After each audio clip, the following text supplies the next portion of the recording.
Let's see how to insert images into a table in Microsoft Word. First off, we want to open Microsoft Word.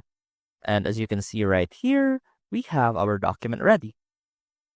Now let's say that we want to insert images into our table to make it more visually appealing. So let's first go ahead and make our table. Head on over to the Insert tab, click on Table, and let's say you want a 4x4, a 2x2 rather. Now, inserting an image into your table is simply the same thing as inserting an image into your document. So what you can do is go back to the Insert tab, now click on Pictures, and go ahead and insert your pictures.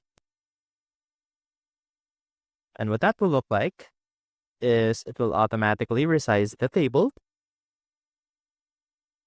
Now what you can do here, you can adjust this picture to make sure that it fits within the table.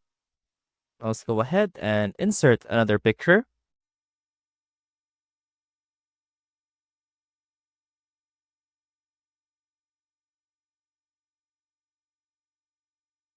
And then you can do the same thing.